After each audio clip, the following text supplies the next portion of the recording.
성경 445페이지입니다. 사무엘상 22장 1절과 2절 말씀. 우리 한 목소리로 함께 봉독하겠습니다. 그러므로 다윗이 그곳을 떠나 아둘람 굴로 도망하매 그의 형제와 아버지의 온 집이 듣고 그리로 내려가서 그에게 이르렀고, 환난당한 모든 자와 빚진 모든 자와 마음이 원통한 자가 다 그에게로 모였고, 그는 그들의 우두머리가 되었는데 그와 함께한 자가 400명 가량이었더라. 아멘. 아멘. 날마다 특별한 새벽, 오늘은 12번째 시간입니다. 오늘 말씀의 제목은 이 꼴 저 꼴 다 봐야 내 영혼이 성숙해집니다. 이런 제목으로 말씀 전하도록 하겠습니다. 이 꼴 저 꼴 다 봐야 내 영혼이 성숙해진다. 성경에 나오는 다윗의 이야기는 한마디로 말하면 성숙에 관한 이야기입니다. 들에서 양을 치던 소년 목동이 어떻게 이스라엘의 위대한 왕으로 성장하고 성숙해 갔는지, 그걸 보여주는 것이 다윗의 이야기지요. 다윗은 목동으로 시작했지만 그의 삶은 시간이 지나면 지날수록 성장하고 성숙해져 갑니다. 그리고 성경은 그것이 바로 다윗의 모습만이 아니라 모든 그리스도인의 삶의 모습이 되어야 된다, 이렇게 말하고 있는 것이지요. 진실한 성도들의 간절한 소원은 그리스도의 장성한 분량까지 자라가는 것, 이게 되어야 되는 것입니다. 이 정도면 그래도 괜찮게 신앙생활하는 것 아니냐? 절대로 그렇지 않습니다. 우리의 기준은 예수 그리스도입니다. 도저히 도달할 수 없는 기준. 그래서 우리는 일평생 성숙과 성장을 원하고 바라고 기도하는 것이지요. 베드로 사도는 우리에게 이렇게 권면합니다. 오직 우리 주 곧 구주 예수 그리스도의 은혜와 그를 아는 지식에서 자라가라. 우리에게 자라가라, 이렇게 말합니다. 하나님은 우리를 아무렇게나 되는 대로 살도록 부르지 않으셨습니다. 믿음 안에서 자라가고 성숙해지는 삶으로 부르시는 것이지요. 있는 모습 그대로 다 오라 초청하시지만 계속해서 있는 모습 그대로 있는 것은 우리 주님 원치 않으십니다. 성장하고 성숙하기를 기대하시는 것이지요. 그런데 삶의 성숙은 그냥 저절로 자동적으로 되는 것이 아닙니다. 육체의 성장은 잘 먹고 잘 자고 균형 있는 영양분을 잘 섭취하면 저절로 이루어집니다. 그런데 내 인생의 성숙은 저절로 되지 않습니다. 우연히 성숙했다, 그런 법 없습니다. 가만히 있는데 시간이 지나니까 내가 성숙해지더라, 이런 거 없습니다. 우리의 신앙도 마찬가지지요. 가만히 있는데 내 신앙이 성숙해졌다? 아니요. 목회하면서 숱하게 봅니다. 신앙생활 20년 30년 했는데도 그때 그 모습이 여전한 분들도 참 많이 봅니다. 나는 아무것도 안 했는데 시간이 지나니까 저절로 내 신앙이 견고해지고 좋아졌다, 그런 것은 없다는 거예요. 그래서 삶의 방향을 잘 잡아야 됩니다. 내 삶의 방향을 성숙에 딱 맞춰놔야 하나님의 허락하시는 각양 좋은 것들을 점점 더 많이 그리고 안전하게 누리면서 우리는 살게 되어지는 거예요. 다윗은 시간이 흐르면 흐를수록 점점 더 깊어지고 더 성숙해져 갑니다. 처음에는 양을 치는 목동으로 성경에 등장하지만 시간이 흘러가면서 하나님께서 그에게 허락하시는 숱한 경험들을 하면서 이스라엘의 위대한 왕으로, 하나님 마음에 합한 사람으로 우뚝 서게 되는 것이지요. 그러면 이런 질문해 볼 수 있습니다. 그럼 무엇이 다윗의 삶을 성숙하게 이끌었을까? 성숙의 요인을 한두 가지로 말할 수는 없을 것입니다. 그러나 다윗의 이야기를 우리가 계속 읽다 보면 그 삶의 성숙을 가져다 준 몇 가지 중요한 요인들이 있는데, 그 중에 중요한 하나가 오늘 본문에 나오지요.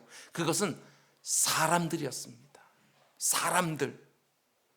하나님이 다윗 곁에 붙여준 사람들, 그들을 통해서 다윗의 신앙과 인격이 성숙해져 갔던 거예요. 다윗이 성숙할 수 있었던 것은 혼자가 아니라 함께하는 사람들이 있었기 때문이다, 이렇게 말할 수 있어요. 함께하는 사람들이 모여있는 공동체, 그곳이 바로 성숙의 자리예요. 종종 이렇게 말씀하는 분들이 있습니다. 목사님, 저는 이 꼴 저 꼴 안 보고 혼자서 신앙생활 하겠습니다. 그게 저에게 도움이 될 것 같습니다. 그게 편합니다. 아닙니다. 절대로 그렇지 않아요. 우리의 신앙생활은 나 혼자 하나님만 상대하면 되는 것이 절대로 아닙니다. 하나님을 바르게 상대하면 반드시 다른 사람들과의 관계로 이어질 수밖에 없어요. 믿음의 성숙은 혼자서 하나님만 상대한다고 해서 이루어지는 것이 아니라 공동체 안에서 이 꼴 저 꼴 다 보면서 이루어지는 거예요. 이 꼴 저 꼴 다 보면서 그 속에서 갈등하고 부딪히면서 내 영혼이 성숙해져 가는 것이지요. 공동체 안에서 다른 지체들과 함께하지 않으면 믿음의 성숙은 절대로 나지 않습니다. 여러분, 믿음의 덕목들 한번 생각해 보십시오. 예외가 없어요. 믿음의 덕목 중에 가장 중요하다고 말할 수 있는 사랑을 생각해 보시기 바랍니다. 어떻게 관계를 떠나서 사랑할 수 있겠어요? 믿음 안에 있는 사랑이란 것은 절대로 혼자서 성숙시킬 수가 없습니다. 온유, 그걸 어떻게 혼자서 얻을 수 있겠습니까? 그것도 관계 속에서 얻어지는 거예요. 친절, 배려, 섬김, 용서, 자비, 다 관계를 떠나서는 절대로 성숙해지지 않습니다. 내 신앙과 인격이 예수 그리스도의 장성한 분량까지 자라가기 위해서는 반드시 관계가 필요한 것이고 무엇보다도 공동체가 필수예요. 특별히 이런 점을 한번 생각해 보십시오. 여러분, 성숙이 뭐냐? 다른 말로 하면 삶의 크기, 이걸 말하는 거예요. 그 사람의 성숙했느냐 안 했느냐 하는 것은 삶의 크기, 마음 크기, 씀씀이의 크기, 여기에 달려있는 거예요. 삶의 크기가 자기 안에만 머물러 있으면 그건 미성숙한 것이지요. 어린아이와 같은 거예요. 어린아이의 가장 큰 특징 중에 하나가 자기 중심성 아닙니까? 자기 배고픈 것만 생각하고 자기 아픈 것만 생각하고 자기 하고 싶은 것만 생각을 해요. 모든 게 다 나 자기 중심이에요. 도무지 나를 넘어서 생각하지 못합니다. 다른 사람들의 마음을 도무지 헤아리지를 못하는 거예요. 그런데 그 어린아이가 점점 성장하면서 어떻게 되지요? 남을 생각하기 시작하는 거예요. 그래서 삶의 크기가 점점 커지는 거, 자기 중심성을 점점 벗어나는 거, 그걸 가리켜서 우리는 성숙, 이렇게 부르는 것이지요. 신앙이 성장하면 성장할수록 틀림없습니다. 나보다 남이 먼저 눈에 들어와요. 나의 필요보다 다른 사람의 필요가 먼저 보이기 시작하는 거예요. 그런 면에서 신앙의 성숙이란 나를 뛰어넘는 것이죠. 내 관심, 내 이익을 뛰어넘어서 삶의 크기가 커져가는 거예요. 마음이 커지는 것이지요. 근데 어디에서 내 삶의 크기가 커지느냐? 당연합니다. 다른 사람들과 함께 있을 때, 공동체 안에 함께 있을 때 내 삶의 크기가 점점 커져가는 거예요. 그래서 하나님은 다윗이 혼자서 사울의 칼날을 피해 도망 다닐 때 사람들을 보내서 공동체를 이루게 하셔요. 왜? 다윗의 믿음과 인격을 성숙시켜주기 위하여. 그래야 이스라엘의 위대한 왕으로 빚어져 갈 수 있으니까. 그래야 하나님 마음에 합한 사람으로 빚어질 수 있으니까. 오늘 말씀 보면 다윗이 사울왕을 피해서 아둘람이라는 동굴로 피신하는데 그때 하나님께서 400명의 사람들을 다윗에게 보내주십니다. 그 사람들이 모여서 소위 아둘람 공동체라고 불리는 사람들과 함께 모임을 갖게 되어지고 그 가운데 다윗은요 우두머리가 되어져요. 근데 참 특이한 것은 그때 하나님이 보내준 사람들이 어떤 사람들이었느냐. 오늘 본문을 보면 원통한 사람들, 빚진 사람들, 가난한 사람들, 억울한 사람들, 상처 입은 사람들만 보내주신 거예요. 여러분 생각해 보십시오. 만일 하나님께서 다윗의 피난 생활을 도와주시기 위해서 사람들을 보내주셨다면 왜 이런 사람들을 보내줬겠어요? 좀 더 근사한 사람들, 좀 더 충성스럽고 믿음직한 사람들, 힘이 될 만한 사람들을 보내주셔야 다윗의 피난 생활에 도움이 되지 않겠어요? 근데 이들은요 오히려 다윗에게 짐이 되는 사람들이에요. 하나같이 함께하기 너무나 힘든 사람들, 감당하기 어려운 사람들을 하나님이 보내주시는 거예요. 그러면 당연히 여기 하나님의 의도하심이 있지 않겠습니까? 본문 2절을 보면 이 사람들에 대해서 이렇게 말합니다. 환난당한 모든 자와 빚진 모든 자와 마음이 원통한 자가 다 그에게로 모였고 그는 그들의 우두머리가 되었는데 그와 함께한 자가 400명 가량이었더라. 그 굴에 모여든 사람들이 하나같이 다 비참한 사람들이었다고. 그것도 400명씩이나. 그런데 참 놀라운 것은요, 그들의 우두머리에 세워졌던 다윗 역시도요, 그 순간이 자기 인생에서 가장 비참한 순간이었어요. 바로 앞에 나오는 21장 말씀 보면 다윗이 사울의 추격을 피해서 어디로 도망갑니까? 블레셋의 가든 땅으로 도망치는 거예요. 자기가 죽인 골리앗의 고향으로 도망친 것이지요. 거기로 도망가면 사울 왕이 못 쫓아올 거라고 생각을 한 거예요. 근데 블레셋 사람들이 자기를 알아보고 골리앗을 죽인 원수라고 다윗을 죽이려고 하니까 어떻게 합니까? 침을 질질 흘리면서 벽에다가 몸을 막 극적극적거리면서 미친 사람 행세를 해요. 블레셋 방백들이 저 사람 미친 거 아니냐, 다윗일 수가 없다 이렇게 생각하게 해서 천신만고 끝에 도망치거든요. 그럼 한번 생각해 보십시오. 다윗이 지금 얼마나 비참했을까? 사울이 죽인 자는 천천히요, 다윗이 죽인 자는 만만이라 이스라엘의 군대 잡으러 가는 곳마다 사람들의 환영을 받고 사랑을 받던 다윗이에요. 근데 한순간에 도망자가 되고 미친 척을 해야 목숨을 건질 수 있는 처지가 되어버렸어요. 그 비참한 마음을 가지고 혼자서 숨어 들어간 곳이 아둘람 굴이거든요. 그런데 그 가장 비참한 순간에 그 문제 많은 400명이 그 안으로 들어오는 거예요. 여러분, 아둘람 굴은 다윗의 상황을 잘 묘사해주는 상징과도 같은 곳입니다. 빛이 전혀 들지 않는 굴 속으로, 소망이라고는 전혀 없어 보이는 꽉 막힌 곳으로 다윗이 들어간 거예요. 그런데 다윗이 그 아둘람 굴에 숨어 있다는 소문이 은밀하게 사람들에게 퍼져서 그 소문을 듣고 한 사람 한 사람씩 몰려들기 시작하는데 하나같이 비참한 사람들, 그 숫자가 400명. 그만 생각해 보십시오. 그런 사람들이 모여서 처음 공동체를 이루었을 때 얼마나 문제가 많았겠어요. 건강한 사람들도 400명쯤 모이면 문제가 반드시 일어날 수밖에 없는데 상터 투성인 사람들 400명이 모여 있으니까 이건 말할 것도 없지요. 상처가 많은 사람들의 일반적인 특징 중에 하나는 피해의식입니다. 피해의식. 그래서 호의로 말한 것도 왜곡해서 들어요. 우리가 한 번쯤은 경험해 봤을 것입니다. 내가 그런 뜻으로 말한 것이 아닌데 왜곡해서 듣고 과장해서 듣습니다. 별말도 아닌데 상처 입은 사람의 귀에는 나를 무시하는 것으로 들리기도 해요. 심지어 이런 말도 있지 않습니까? 개가 짖어도 나한테만 짖는 것 같다고. 개조차도 나를 무서워하는 것 같다, 무시하는 것 같다고. 물론 모든 사람들이 다 그렇지는 않겠지만 이게 바로 상처가 많은 사람들이 보통 보여주는 특징 중에 하나예요. 내 안에 쓴뿌리가 있으니까 모든 것들을 뒤틀어서 받아들이지요. 그러니 아둘람 굴에 처음 모인 공동체가 얼마나 힘들었겠습니까? 지도자인 다윗부터 건강하지가 않아요. 그런데 그 안에 모여있는 사람들 모두가 다 상처가 많고 피해의식도 많은 사람들인 거예요.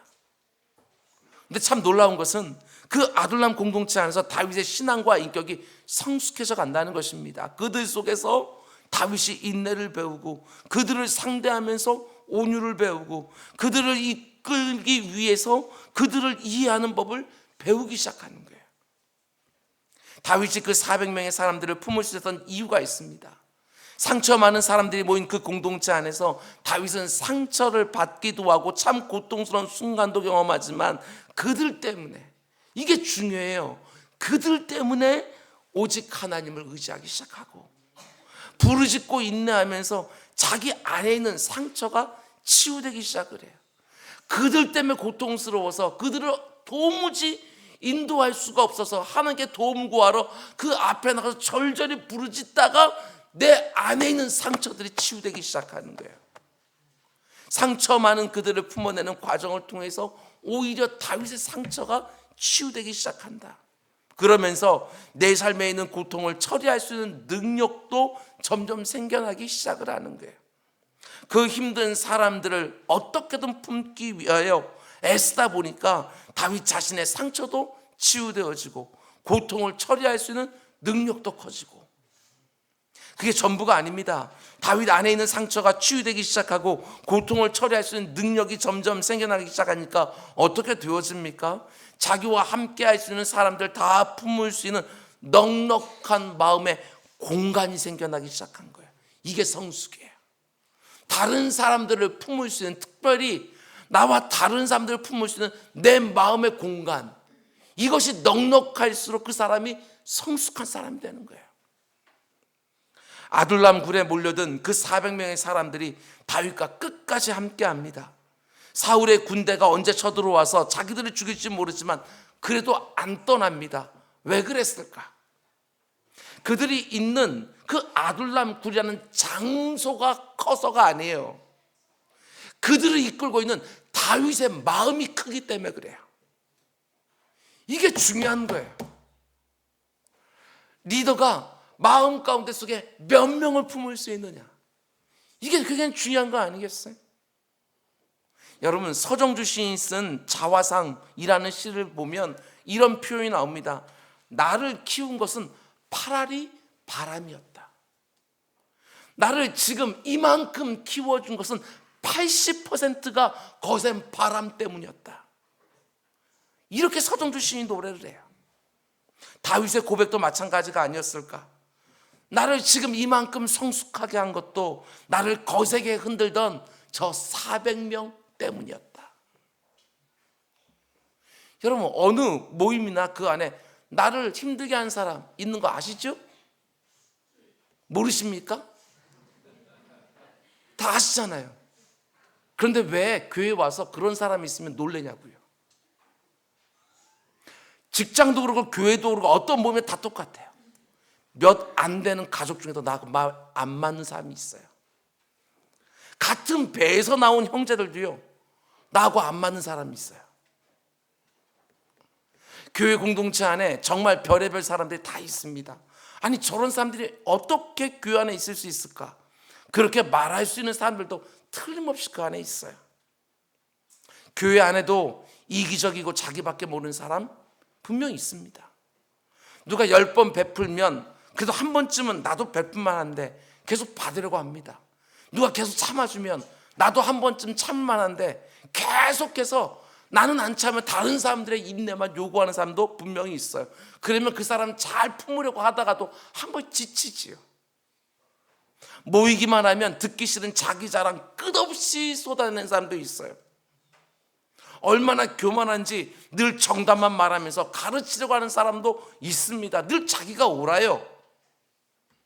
자기 눈에 들보가 가득 차인데도 그건 하나도 보지 못하고 다른 사람의 눈에 있는 티끌 하나하나 애써 찾아서 그 가운데 독한 말로 지적하며 정죄하는 사람도 있어요. 다른 사람들에 대해서 부정적인 말 뒤에서 절대로 하지 말라고 해도 기도 제목이라고 하면서 교묘하게 그 사람에 대해서 부정적인 이야기하는 사람도 있어요. 그래도 교회는 다르겠지 하고 교회를 찾아봤는데 교회도 별반 다르지 않더라 하면서 교회를 다시 떠나요. 교회도 별로 다르지 않아요. 별의별 사람들이 한 자리에 모인 곳이 바로 교회예요. 왜? 누구나 다 올 수 있는 곳이니까. 그래도 잊지 마시기 바랍니다. 교회 공동체야말로 우리의 성숙을 위한 하나님의 최고의 방법이다. 하나님이 나를 교회 공동체 안에 딱 한 몸이 되었다 하고 묶어놓고 별의별 사람들을 나에게 다 붙이면서 나를 빚어가셔요. 사람들 때마다 사람들 때문에 아파하고 힘들어하고 사람들 때문에 울면서 기도하기도 하지만 이 꼴 저 꼴 다 보면서도 그 사람 하나를 품으려고 할 때 거기서 내 신앙과 인격이 성숙해서 가요. 다른 사람들과 함께하면서 상처받는 것 당연하고 필연적입니다. 피할 수가 없어요. 이 땅을 살아가면서 그 어떤 상처도 남에게 안 받고 살 수 있는 사람은 단 하나도 없지요. 관건은 그 상처를 받느냐 안 받느냐가 아니라 그 상처를 내가 어떻게 다루느냐 하는 것이 중요한 거 아니겠어요? 내가 상처를 받았을 때 그 상처를 처리할 수 있는 능력, 그것이 내게 커지는 것이 중요한 거예요. 상처를 처리할 수 있는 능력이 생기면 나와 다른 사람들을 이해하고 품을 수 있는 공간이 내 안에 생기는 것이고, 그 공간으로 사람들을 더 품는 것이고, 그게 바로 성숙이에요. 나를 넘어서는 것이죠. 그런데 성숙에는요, 다른 방법이 없어요. 함께 부대끼는 것밖에 없어요. 내 마음에 들지 않는 사람이 있다고 해서 실망하거나 낙심하지 말라는 것입니다. 내 영혼의 성숙을 위해서 하나님이 저 사람도 보내주셨구나, 그렇게 생각하면 틀림이 없어요. 아둘람 굴에 숨어있던 다윗에게 상처투성인 400명이 들어왔을 때 다윗이 얼마나 기가 막혔겠어요. 하나님 어떻게 사람들을 보내도 저런 사람들만 보내주시나, 어떻게 나보러 저런 사람들을 책임지나, 나의 한 몸 지금 가늠하기도 힘든데. 근데 그 400명을 품으려고 씨름하면서 다윗의 믿음과 인격이 성숙해져가는 거예요. 이게 그냥 남 얘기처럼 들립니까? 여러분, 우리 교회 등록하는 사람들마다 원통한 사람들, 빚진 사람들, 억울한 사람들, 성격 모질한 사람들, 그리고 상처 입은 사람들, 도움이 필요한 사람들만 교회 안에 계속 몰려 들어온다면 여러분 어떻겠어요? 그분들이 와서 그 상처를 가지고 하나씩 뭔가 안에 있는 쓴 것들을 쏟아놓고 있다고 한다면 여러분 어떻게 하겠어요? 교회 문 닫고 다시는 이런 사람들 못 오게 우리가 해야 맞는 것입니까? 아니면 그 사람들, 그분들도 하나님 보내신 줄 알고 어떻게든지 품어내려고 하야 그것이 맞겠습니까? 여러분, 우리도 마찬가지입니다. 그런 분들을 잘 섬기면서 우리 교회 수준이 올라가는 거예요. 사람을 품을 수 있는 공간이 넓어지는 거예요. 그게 성숙한 교회. 여러분, 다윗은 그 문제 많은 사람들을 끝까지 포기하지 않았습니다. 그 400명을 데리고요 10년을 넘는 세월을 들판에서 살아요. 수백 명이나 되는 그 사람들을 매일 먹이고 입히고 재우면서 사울의 군대에 잡히지 않도록 산천을 헤매면서 숨을 수만 있다면 어디라도 찾아다니는 거예요. 힘든 때가 한두 번이 아니었습니다. 여러분, 도망다니면서 음식이나 제대로 구할 수 있겠어요? 혼자서 어디 가서 슬쩍슬쩍 그렇게 음식을 마련해서 먹는 거, 여러분 그것도 어려운 일일 텐데 400명은 먹여야 돼요. 왜? 우두머리 삼았으니까. 우리가 잘 아는 것처럼 그렇게 그들 먹이려고 하다가 다윗이 무슨 걸까지 당해요? 아비가일의 남편 나발이라고 하는 그 어리석은 부자에게 그 모욕까지 당해요. 네가 왕에서 도망 나온 종 아니냐? 400명의 그 군대를 가지고 얼마든지 나발 싹 쓸어버릴 수도 있어요. 그런데 그 모욕까지 당하면서도 그 400명 먹이려고 다윗은 최선을 다해요. 여러분, 그런데 그들이 어떻게 합니까? 사무엘상 30장을 보면 다윗이 자신을 따르는 사람들과 함께 어려움을 당한 그일라 사람들을 도우러 나갔을 때 아말렉 사람들이 다윗의 주거지를 공격해요. 마을을 불태우고 남아있는 부녀자들과 아이들을 다 사로잡아갑니다. 다윗과 함께한 그 400명이 돌아와 보니까 마을이 다 불에 타고 가족들이 다 사라졌어요. 얼마나 그들이 참담했겠어요. 그 상황을 보고 그 400명이 돌변해요. 그리고 돌을 줘서 다윗을 쳐 죽이려고 해요. 다윗은 그들을 데리고서 지금 지난 10년 동안 그 고생을 했는데 다윗의 잘못이 아닌데도 잘못을 다윗에게 돌리고요 책임까지 물게 하려고 하는 거예요. 그래 다윗이 어떻게 합니까? 자기를 죽이려고 하는 그 400명을 상대하는 것이 아니라 하나님 앞에 달려가서 엎드리는 거예요. 여기 굉장히 중요한 우리에게 교훈이 있어요. 하나님이 그 순간에 다윗을 용기 나게 해서 절망에 빠져있는 그 400명의 사람들을 추스려서 아말렉 군대를 쫓아가게 합니다. 그리고 하나도 잃은 것이 없이 다 찾아서 돌아오게 해주셔요. 근데 놀라운 것은 그 전쟁에서 이긴 다음에 자기를 죽이려던 그 400명에게 다윗이 어떻게 나한테 이럴 수 있느냐 너희들이, 그 동굴에서 너희를 받아준 사람이 누구냐, 지난 10년 동안 너희를 먹이고 입히면서 지금까지 인도해준 사람이 누구냐, 아니 이러고 너가 사람이냐, 너희가 어떻게도 이리 배은망덕할 수 있느냐. 그래 추궁하지 않았어요. 다윗은 얼마든지 배신감을 느낄 수 있었을 텐데, 얼마든지 마음이 상하고 허탈하고 섭섭할 수 있었을 텐데 다윗은 여전히 그들을 품고 또 함께 살아가요. 문제를 일으킨 사람들에게 네가 옳으냐 내가 옳으냐 하지 않았어. 그게 바로 공동체를 세우는데 너무나 중요한 핵심이에요. 이 논란거리만 없어도 여러분 교회 정말 그렇게 깨지는 게 많지는 않을걸요. 교회 깨지는 곳에 가면 전부가 다 네가 옳으냐 내가 옳으냐. 사람들은 흔히 공동체에 문제가 생길 때 누구의 잘못을인가 따집니다. 근데 네가 옳으냐 내가 옳으냐 따지려고만 하면 싸움밖에 안 나요. 누가 옳으냐를 따져서 관계가 회복되고 공동체가 하나가 된다면 문제가 생길 때마다 법원으로 가야지요. 거기서 시시비비 가리면 되잖아요. 근데 누가 옳으냐를 따지기 위해서 법원으로 달려가면 혹 시시비비는 가릴지 몰라도 교회는 깨져요. 회복되고 하나 되는 일은 절대로 나지 않아요. 사도 바울이 그렇게 세상 법정에 송사하는 고린도 교회 성도들을 향해서 왜 너희들은 그 세상 법정에 달려가냐? 하나님을 믿는 사람들이 그 정도 안에 해결하지 못하냐?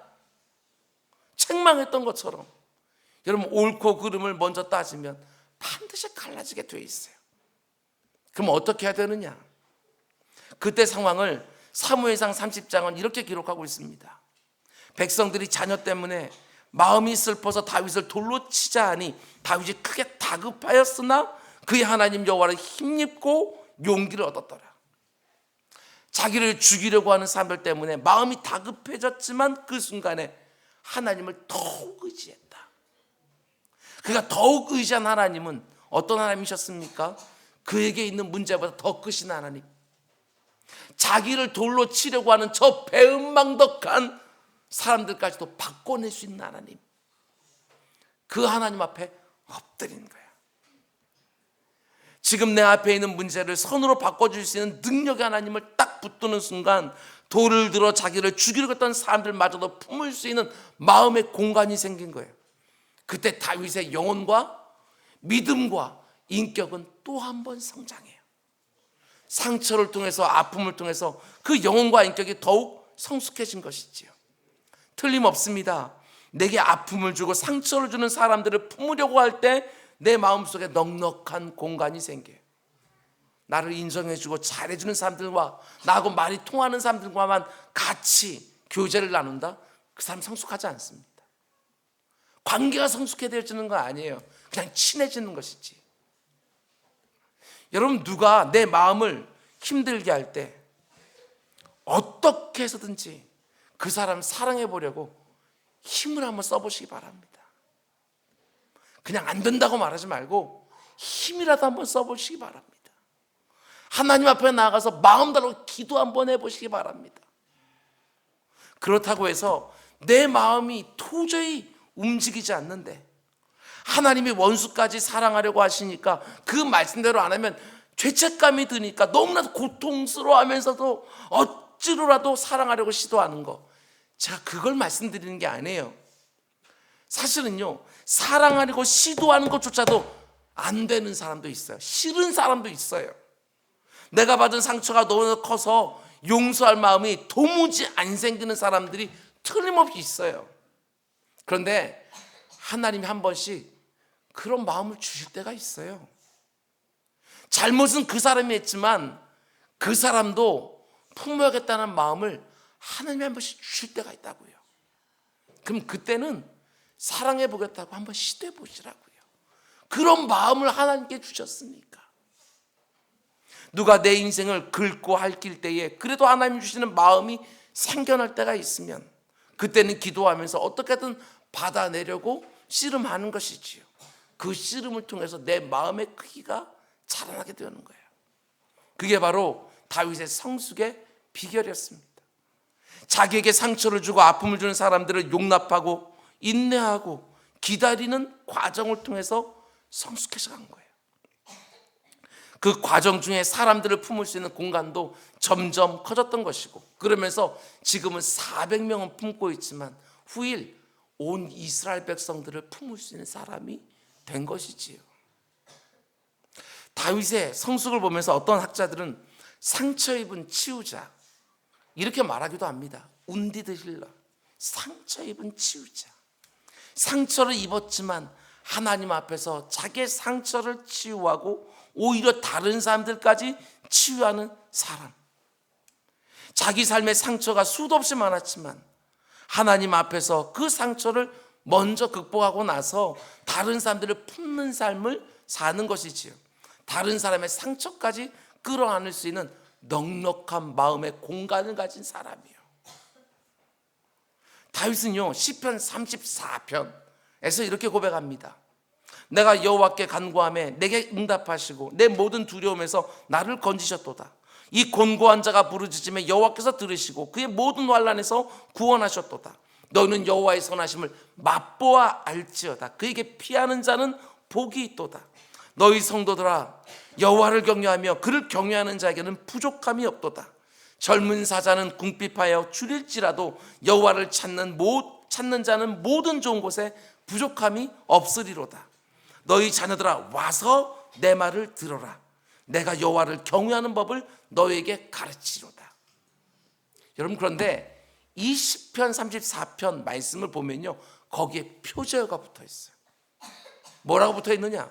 다윗이 아비멜렉 앞에서 미친 채 하다가 쫓겨나서 지은 시. 그러니까 이 시편 34편이요, 오늘 본문에 나오는 아둘람 굴과 연결되어져 있는 거예요. 블레셋 땅으로 도망갔다가 그곳에서 자신을 알아보는 블레셋 사람들 때문에 미친 척해서 간신히 탈출한 다음에 아둘람 굴로 피했을 때에 다윗이 지은 시가 바로 시편 34편인 거예요. 그럼 생각해 보십시오. 앞에서 말씀드린 것처럼 천하의 다윗이 미친 척을 하면서 도망쳐 나왔다, 얼마나 비참한 마음이 들었겠어요. 다윗의 인생 가운데 가장 어둡고 절망스러웠을 순간인데 뭐라고 말합니까? 11절, 너희 자녀들아, 와서 내 말을 들으라. 그 상황 보면 여기 나오는 너희 자녀들은 누구겠어요? 자기를 따르겠다고 아둘람 굴로 찾아온 그 400명의 상처 입은 사람들을 말하는 거예요. 그런데 그 사람들에게 무엇을 가르쳐 주겠다고 다윗이 말합니까? 상처 입은 사람들이니까, 다 원통한 사람들이니까 내가 복수하는 법을 가르쳐 주겠다. 내가 그 사람들에게 되갚아 주는 법을 가르쳐 주겠다. 그렇게 말하지 않았어요. 내가 여호와를 경외하는 법을 너에게 가르치리라. 저는 이게 너무너무 놀라웠어요.